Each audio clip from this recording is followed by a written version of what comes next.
So this is the HCD-14 Genesis concept we have here at the 2013 Detroit Motor Show. This is the front of the vehicle introducing itself very proudly and boldly with a confident upright grille. It's very, very upright without being uptight.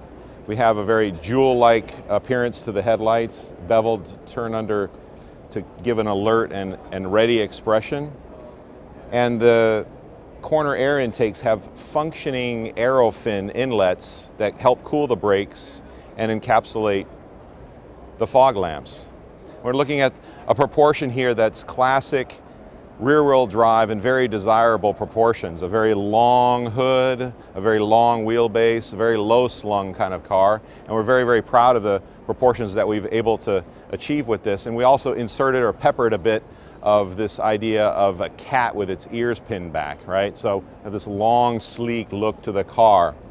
And the long lines going from front to the rear sort of encapsulate this spirit of undisturbed sheet metal, beautifully stretched panels of undisturbed sheet metal. If you look to the lower part of the vehicle, you can see the stainless steel trim. And we're sort of looking at that as analogous to the casing on a fine timepiece. You know, if you can imagine a watchmaker putting together the watch and all the precision mechanics that go inside of it, and it's sort of the final assembly stages of that watch, and it sort of snaps together and clicks, right?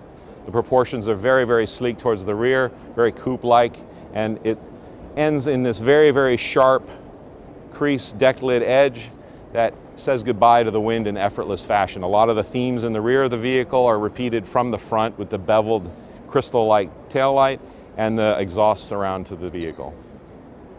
If we move around to the interior of the vehicle, you can see a very dramatically sculpted interior without all the fussiness and the buttons and controls that are normally associated with premium vehicles of this language. We've milled multiple layers of laminated wood, and this gives a sort of topographical mapping effect, and it's very interesting to explore with your hands and your eyes.